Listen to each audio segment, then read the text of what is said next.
শ্রী ঠাকুরের রাতুল চরণে কোটি কোটি প্রণাম। সদ্য সমাপ্তই ঋত্বিক দেবতা, অধৈর্য যাজক এবং স্নেহময়ী মায়েরা সকলকে আমার ইষ্টানুগ শ্রদ্ধাভক্তি ভালোবাসা জানিয়ে এই ভাগবতী আসরে আমাদের সদ্য নীলমণি দাস মাতৃদেবী তার তর্পণ উপলক্ষে, বাৎসরিক তর্পণ উপলক্ষে আমরা উপনীত হয়েছি। আজকে আমাদের শিষ্য অধ্যায় সত্যানুসরণে পাঠ করা, নারীর নীতিও একটি বাণী পাঠ করা হয়েছে, জবার সাথীও পাঠ করা হয়েছে।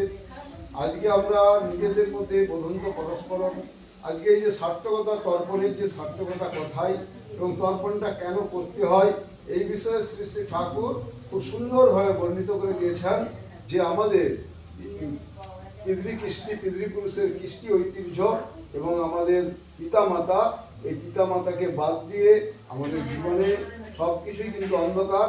এই পিতামাতা আমাদের পিতামাতার মধ্যে দিয়ে আমরা এসেছি, এই পিতামাতা আমাদেরকে পরিমাপিত করে দিয়েছে।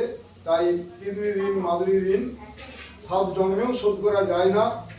শ্রী শ্রী ঠাকুর বলছেন এই পিতায় শ্রদ্ধা মায়ের টান, সেই ছেলে হয় সাম্য প্রাণ, মাতৃভক্তি অটুট যত, সেই ছেলে হয় কৃতি তত। তো ঠাকুরকে ধরে আমাদের শ্রদ্ধেয় নীলমণি দা কীভাবে পিতামাতাকে ভক্তি শ্রদ্ধা করতে হয় তিনি অনুসরণ করছেন ঠাকুরকে, এবং মাধুরী দেবীর কর্মকাণ্ড যেটা রেখে গেছেন তার স্মৃতিচারণের মধ্যে দিয়ে, তাকে শ্রদ্ধার মধ্যে দিয়ে এই শ্রদ্ধার্ঘ অর্পণ করছেন ইষ্টের কাছে। এই মাধুরী দেবীর জন্যে এইরকম একটা মহাযজ্ঞের আয়োজন করেছেন। এবং আমাদের এই যে মাটি, আমি দেখেছি এই মাকে অনেক বয়স, তবু তিনি কিন্তু ওই গিদিনী আশ্রমে যেতেন নীলমণিদার সঙ্গে উৎসবে 3 দিন কাটিয়ে এসতেন। আমার মাও যেতেন, আমার মাও পড়াতে হয়েছে, আমার নীলমণিদার মা আগে পড়াতে হয়েছে। এই খবর শুনে মা বলেছিলেন যা এত একসঙ্গে থাকা, খাওয়া বসা, গিদিনীতে উৎসবে যে সব ঘুরেছি বেরিয়েছি, আর তিনি চলে গেলেন। এই মা শুনে খুব ব্যথিত হয়েছিলেন তার তিরোধানে। তো আজকে আমরা এই সৎসঙ্গ বাসরে সেই কথা আমার মনে পড়ছে। তো গিদিনীতে তিনি যেতেন, বাসে একসঙ্গে উঠা যাওয়া, বসে ভিড় খুব, তার মধ্যেও কিন্তু অসুবিধার মধ্যেও তখন তিনি গেছেন, তখনই অনেক বয়স। তো তিনি যেতেন, খুব ভালো লাগতো। যে তাহলে তিনি বুঝতে পেরেছিলেন যে ঠাকুর অনুকূল চন্দ্র একেবারে সাচ্চা দরের গুরু, এবং একে ধরে চলছে আমার ছেলে, হ্যাঁ, সে জীবনে শান্তি পেতে পাচ্ছে। তো সেই ছেলের সঙ্গে তিনিও সেই ঠাকুরে যুক্ত হয়েছিলেন। আগে নীলমণিদা বহন করেছিলেন, তারপরে নীলমণিদা মা বহন করেছিলেন এবং ভাইরাও তারপরে বহন করেছে। তো আজকে আমাদের পূর্বতন বক্তা প্রফুল্লদা, স্বপনদা খুব সুন্দর করে বলে গেলেন এই যে সামাজিক আমাদের আশেপাশে আমরা দেখতে পাচ্ছি অবক্ষয় প্রচুর হচ্ছে। আমাদের স্বাস্থ্য, শিক্ষা, বিবাহ, আমাদের আচরণ, খাদ্য, সমস্ত কিছু যেন বিকৃতির পথে পর্যবেসিত হয়ে গেছে। এই বিকৃতি যুগে কীভাবে বিকৃতিগুলোকে ঠিক করবো, ঠাকুর বিকৃতি বিনায়না বলে একটি গ্রন্থ দিয়েছেন, তাতে অসংখ্য বাণী দিয়েছেন আলোচনার মধ্যে দিয়ে এবং অনুষ্ঠিতি ছড়ার মধ্যে দিয়ে। এই বিকৃতি জিনিসটা আগে কী করতে হবে, আমাদের নিজেদের মধ্যে যে বিকৃতি আছে সেই বিকৃতিগুলো আমরা ঠাকুরের কাছে যতটা মার্জন হয়ে যাব, এবং সেইটা আমরা যদি যাজন করি, যাজনের মধ্যে দিয়ে অন্যকেও হয়তো করতে পারবো। তাই 16 আনা আমার দিকে করার কথা ঠাকুর বলেছেন। আমরা যদি 16 আনা করি তবে অপরকে আমরা কিন্তু 1 আনা করাতে পারবো। তো আমাদের মধ্যে অসংখ্য ভুল ত্রুটি আছে। তো আমরা যতটা পাচ্ছি এই আত্মসমীক্ষার মধ্যে দিয়ে প্রচুর নাম ধ্যান যজনশীল হয়ে সেই আত্মসমীক্ষার মধ্যে দিয়ে ভুল ত্রুটিগুলো ধরে অপরের যাতে আমরা অপরকেও যাতে তুলে ধরতে পারি এবং অপরের এই অবগুণগুলোর জন্য আমরা উন্নয়ন করতে পারি। সবচেয়ে বড় আজকে সমাজে যেসবভাবে আসরিক উন্মাদনা চলছে, হোলির নামে যে আসরিক উন্মাদনা ডিজে বাজিয়ে, তারপরে এই যুদ্ধ লেগে গেছে আমাদের ইসরায়েল এবং আমেরিকা, ইরান, এই যে যুদ্ধ লেগে গেছে, 3য় বিশ্বযুদ্ধের মানে সূচনা বলছে কেউ কেউ। তো না বললে ভুল হবে না, কেননা এদিকে সব কিছু দেশ কিন্তু তার হয়েছে। রাশিয়ার সঙ্গে একটা হয়ে গেছে ইউক্রেনের, আবার কিন্তু এই 3টে দেশ লেগে পড়েছে একবার সরাসরি যুদ্ধে। এবার অন্যগুলো সরাসরি নয়, সব প্রচ্ছন্নভাবে আছে।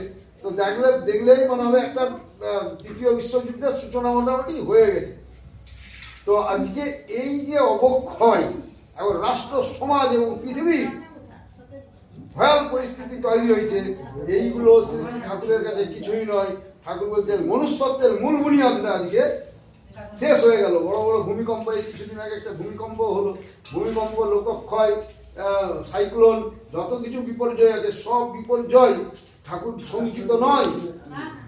একটি বিপর্যয়কে ঠিক করতে পারলে সব বিপর্যয়গুলো কন্ট্রোলে চলে আসবে। সেটা হচ্ছে আমাদের মনুষ্যত্বের মূল বুনিয়াদের যে বিপর্যয়, মনুষ্যত্বের মূল বুনিয়াদ শেষ। কেননা আমরা অপকৃষ্ট জননের ভয়াবহতায় অবাধে প্রতিলোম বিবাহ এবং অবাধে নিকৃষ্ট মানের বিবাহ মধ্যে দিয়ে আমরা কিন্তু খারাপ জিনিসগুলোকে ক্রিয়েট করছি, যেটা পরিবেশ সমাজকে আরো দুর্নীতি পরায়ণ করে তুলছে, পরিবেশ সমাজে আরো দুর্নীতি ছড়িয়ে দিচ্ছে। এদের দিকে লাখো মহাপুরুষ দিয়ে হোক না কেন, লাখো ভালো নীতি দিয়ে হোক না কেন, লাখো ঐশ্বর্য দিয়ে হোক না কেন, এরা সমস্ত কিছু একটা ভণ্ডুল পাকিয়ে কিন্তু বিশৃঙ্খলা সৃষ্টি করে দিবে।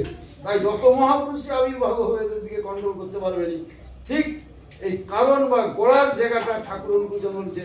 তাহলে এই বিবাহ দেওয়ার আগে নিজে সমাজকে বলার আগে আমি নিজে আমার পরিবারকে খুব কঠোরভাবে বুঝিয়ে যদি দিই, সুজাতকের আবির্ভাব ঘটাই এবং তাদের দিকেও বলার জন্য সহযোগিতা করি যে এই পদ্ধতিতে চলো, এইগুলো খারাপ, বিজ্ঞানসম্মত নয়, সায়েন্টিফিকভাবে বিজ্ঞানসম্মতভাবে ঠাকুর বুঝিয়ে দিয়েছেন। কিন্তু বর্তমান শিক্ষায় শিক্ষিত যারা তারা ইগনোর করছে, বেশি মূর্খরা নয়। তাহলে বর্তমান শিক্ষায় শিক্ষিত যে বিজ্ঞান নিয়ে আজকে পড়ছে, যে বিজ্ঞান তার কাছে এই কথাগুলো বলতে গেলে সে কিন্তু মানছে না এই বিজ্ঞানটাকে। তাহলে কিরকম সে পড়াশোনার মানটা কোথায় চলে গেছে? পড়াশোনার মানটা এমনই চলে গেছে যে এই শুক্রজনন বিজ্ঞান তার মাথায় ধরছে না, অথচ হিজিবিজি অনেক কিছু সে রাসায়নিক মৌল যৌগ অনেক কিছু করে ফেলেছে। হ্যাঁ, তাহলে আসল শিক্ষা কি? যেটাই নৈতিকতা নেই, যেমন বিজ্ঞানে আমাদের যে বিজ্ঞান আমার দিকে বাঁচতে শেখায়নি, সেই সব বিজ্ঞানগুলো নিয়ে আমরা বেশি আলোচনা করছি। কিন্তু প্রকৃত আমাদের মানব জন্মের উৎকর্ষ সাধন করবে যে বিজ্ঞান, সেই বিজ্ঞানকে আমরা করছি না। তাই আমাদেরকে যজনশীল হতে হবে। আমরা যে গুটি কয়েক আমরা সৎসঙ্গী আছি, যারা ঠাকুরকে ধরে চলছি, সত্যম শিবম সুন্দরের পূজারী হয়ে, তাদের দিকে কিন্তু আমাদের যজনশীল হতে হবে। যজনশীল মানে নিজেকে টোটো করতে হবে, আমার পরিবারকে করাতে হবে। আমরা ব্যক্তি দম্পতি করবো, বাইরের লোককে আমরা বলার আগে আমরা নিজেদের পরিবারকে আমি বলবো, পরিবারকে সেইভাবে মাথা নত করাবো, পরিবারকে আমি ইষ্টবিধিতে কন্টিনিউ করাবো। আমি ঘরে না থাকলেও যেন তারা করে, এটা এমনভাবে তার প্ল্যাটফর্ম চষে দিতে হবে। তাহলে কি হয়, পারিপার্শ্বিক দেখে কিন্তু তারাও ওরসে উঠবে। ঠাকুর বলছেন সলমান তুমি যদি করো তবে সে অন্যজন একানা করবে। ঠাকুরের কাপড়ে একটা ভাত পড়ে যাওয়ার জন্য ঠাকুর স্নান করেছিলেন, কাপড় পরিধান মানে করে একবারে স্নান করেছিলেন। বলছে সামান্য একটা ভাত পড়ে যাওয়ার জন্য আমি একবার স্নান করলেন। বলছে আমরা যদি 16 আনা করি তবে তোমরা 1 আনা আদানা করবে। তাই তিনি আচরণশীল, আচরণ করে আমার দিকে দেখিয়ে দিয়েছেন। তাই আমাদের আচরণ অনেক ঢিলা, আমরা আত্মশিক্ষা করে যেটা বুঝতে পারছি, মানুষের কাছে তুলে ধরতে পারিনি। এই মানুষের কাছে তুলে ধরার আমাদের দায়বদ্ধতা আছে। তাই নিজেরা আমরা কন্টিনিউভাবে নাম ধ্যান পরায়ণ হয়ে এবং সব কাজের মধ্যে ঠাকুরের যজনশীলতা এবং যাজনশীলতা নিয়ে আমরা চলতে পারি যদি, তাহলে দেখে দেখে মানুষ কিন্তু প্রায় দিন দেখতে দেখতে একদিন কিন্তু তারা 1 আনা আদানা অনুসরণ করবে। ওইটাই বলছে সমাজের লাভ। তাই বলছে এক হাঁড়ি দইকে যদি তুমি দম্বল করতে, মানে 1 হাঁড়ি দুধকে যদি দই করতে চাও, তাতে কতটা দম্বল লাগবে? 1 হাঁড়ি দম্বল লাগবে না। দম্বল মানে সাজা, সেই সাজাটা লাগবে মাত্র 1 বাটি বা হাতের মুঠোটি যেটুকু ধরে সেইটুকু দম্বল হলেই ওই 1 হাঁড়ি বড় 1 হাঁড়ি দইকে দুধকে দই করে দিবে, ওইটুকু সাজাই। তাই তোমার যদি এতটুকু অনুরাগের পাপড়ি অকৃত্রিম গজি উঠে, তবেই তুমি পারিপার্শ্বিকের জন্য কিছু করতে পারবে। তাই আমরা কন্টিনিউ যদি লেগে থাকি, এই যে আমাদের স্বপনদা বলছিলেন আমরা শতরূপা পাঠ করি, আমি অক্রধি, আমি অমানি, আমি নিরলক, কাম লোভ জিত বসি, আমি ইষ্টপ্তাং শ্রাবণু অশ্বিবিদ্বিজাজনিত পরমানন্দ উদ্দীপ্ত শক্তি সমৃদ্ধ তোমারই সন্তান, প্রেমপুষ্ট চিরচেতন অজরম, আমায় গ্রহণ করো প্রণাম লও। এরকম বলার পরেও, স্যারেন্ডার হওয়ার পর মনে একটা তরঙ্গের সৃষ্টি হলো, ভাব এলো বটে, কিন্তু পরক্ষণে আমরা কিন্তু আবার প্রবৃত্তির ঘরেতে ঘুরছি। আমরা কিন্তু কখনো ক্রোধী হয়ে গেছি, আমি কখনো মানি হয়ে গেছি, আমি কখনো অলস হয়ে গেছি, কামলোভ জিতের বালাই করিনি, আমরা আবার কামনা বাসনাতে লিপ্ত হয়ে গেছি। কিন্তু বলছি তবু ঠাকুর বলছেন উদ্যাত্ত ভাবে ঠাকুরের নামের মধ্যে দিয়ে যুক্ত থেকে ওইটা রোজ আবৃত্তি করতে করতে করতে করতে একদিন কিন্তু তুমি ওইটা রপ্ত করে ফেলবে। একটু একটু করে যদি আবৃত্তি করতে করতে সেই আস্তে আস্তে তোমার ফুটো হাঁড়িতে কিন্তু যেমন জল পড়তে পড়তে ফুটোহাঁড়ি ছেঁদা যেমন শিলতা করে বুঝে যায়, এটাও তোমার বুঝে যাবে। তাই এই নিষ্ঠা, এই নিঃশ্বাসে লেগে থাকা। আমি ফেল হয়ে গেছি, ঠাকুরকে তো আমি অপ্রদি বলে এসেছিলাম, হাই রে লোকটা এমন আচরণ করলো, তার উপর রেগে গিয়ে তাকে কষিয়ে দিলাম, এটা আমার ক্রোধ হয়ে গেল। তবে পরাক্রম আর ক্রোধ এটাকে আমরা গোলমাল করে ফেলি। কেউ যদি উচ্চস্বরে কথা বলে এবং বিক্রম দেখায়, খুব দৃঢ় প্রত্যয়ের সঙ্গে জোরে কথা বলে, তাকে যদি আমরা ক্রোধ বলি, সেটা কিন্তু ভুল হয়ে যাবে। সেটা ছিল পরাক্রম, বিবেকানন্দের ছিল। এমনকি বিবেকানন্দ হস্তক্ষেপ করে যারা ধর্মকে নিন্দা করছিল তাদের কলার ধরে ফেলেছিল। এইটাকে কিন্তু ক্রোধ বলা যাবে না। তাকে ভয় দেখানোর জন্য তাকে কিন্তু তিনি পরাক্রম দেখিয়েছিলেন। তারও ক্ষমতা আছে, সেও পারলে কিন্তু তোমাকে মেরে ফেলতে পারে, কিন্তু মারেনি। সেই জন্য বলছে তোমাকেও আমি মেরে ফেলতে পারি। এই বিক্রমটা দেখিয়ে দিলে সেই বিক্রমে অনেক সময়, পরাক্রমে অনেক সময় কাজ হয়ে যায়। সে বলে ও তো আমার চেয়েও শক্তিশালী, ও আমাকে মেরে ফেলতে পারে, কিন্তু মারছেনি। এই যে বিক্রম, এই পরাক্রমটা আমরা ক্রোধ বলে মনে করি না। এই পরাক্রম, ওই যে একটা ঠাকুরের কি বাণী আছে, মানে পশুর টানেও বিক্রম আছে, আর তুই কেমনতর জন্তু, একটা পশুর টানেও বিক্রম আছে। তাই কৃষ্ণ নিন্দা কেউ করছে, একটা অসঙ্গত কথা বলছে, প্রোটেক্ট করলাম নি বীর বিক্রমে বা বিনয়ের সহিত যেখানে হবে, একটু জোর করে বললে যদি হয়, সেই চেষ্টা করতে হবে। সেখানে কিন্তু তোমার পরাক্রম দেখানো হলো, না হলে কিন্তু তব তৃণ সমদহে। অন্যায় যে সয় আর অন্যায় যে করে তব তৃণ সমদহে। হ্যাঁ, ওই মানে যে প্রশ্রয় দিয়েছে আর যে করেছে অন্যায় সেও, আর যে প্রশ্রয় দিল তারও, দুজনেরই পাপ। তো এই ব্যাপারগুলো আমাদের, আমরা যে গুটি কয়েক লোক আছি, আমরা যদি এইগুলো বুঝে ঠাকুরের এইগুলো চলতে পারি এবং কন্টিনিউ এটি আবৃত্তি করতে করতে মূর্খ লোকেরও কিন্তু এই মানে বুঝা হয়ে যায় কন্টিনিউ। তখন তার ইচ্ছা করবে যে আমি অক্রোধী মানেটাই, আমার ক্রোধ নাই, ক্রোধ মানে ও হিংসা করে। এই যে মূর্খ লোকেদেরও চলে আসবে। ওই জন্য এইটা কন্টিনিউ আবৃত্তি করতে বলেছে ঠাকুর। এর মধ্যে 16 রিপু নিয়ন্ত্রণের ব্যাপার আছে। আমি সারেন্ডার করছি ঠাকুরের কাছে, এই যে 16 রিপু আমার যেন নিয়ন্ত্রিত হয়ে পড়ে ওই আবৃত্তির মধ্যে দিয়ে। এবং প্রতি কর্মে যদি সেটাকে সজাগভাবে নিয়ন্ত্রণ করার চেষ্টা করি, সজাগ বা হুঁশিয়ার যদি থাকি যে আমার অজ্ঞাতসারে ওই বৃত্তিগুলো, ওই প্রবৃত্তিগুলো, খারাপ প্রবৃত্তিগুলো, আসক্তিগুলো ঢুকে পড়ছে কিনা, অবাঞ্ছিত, সেইগুলো আমার দিকে লক্ষ্য রেখে চলতে হবে। আর অহংকার, নিরহংকার, ঠাকুর বলছে আদর্শের উপর দিয়ে যখনই অহংটা প্যাসিভ হয়ে যায়, তখন তাকে ততটা নিরহংকার বলে। নিরহংকার মানে কি, আমার টাকা আছে, আমার বিষয় আছে।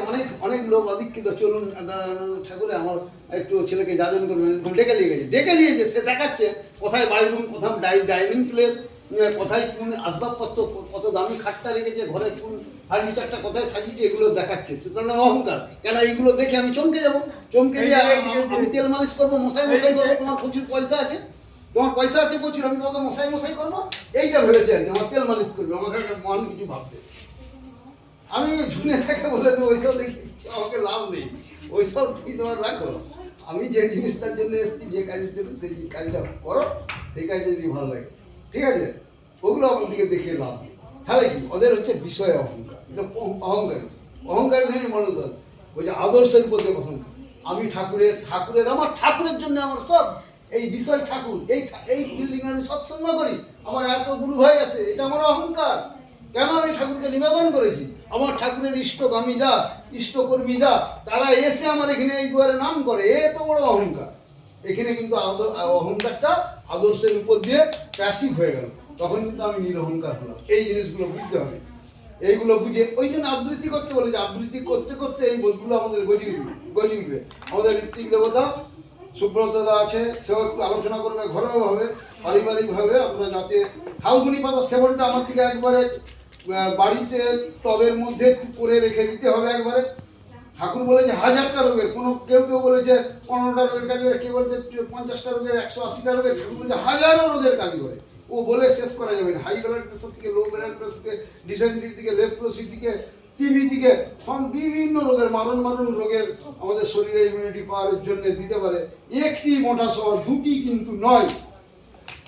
কিন্তু নয়, একটি মোটা শহর খেয়ে, ইক্ষুগুলো অনুপান দিয়ে খেয়ে, জল যদি আমি খাই, আমার শরীর থেকে toxin, anti acid, uric acid সব কিন্তু বাইরে পেয়ে যাবে। এটা 1 সপ্তাহ 1 মাস যদি আমি ফলো করি, তাহলেই কিন্তু রেজাল্ট পেয়ে যাবো। এইটি কিন্তু এই একবার সাধনার অঙ্গ করে দিয়েছেন ঠাকুর এই যুগে। নাহলে এই যে শরীর বিধান, আমরা আহারের যে বিকৃতি আহার হয়ে গেছে, আমাদের প্রফুল্লদা বলছিল, এই বিকৃতি আহারের রুচি, এইসবগুলো মার্জন না হলে তো হবে নি, সাত্বিক সম্বর্ধনা তো হয়নি।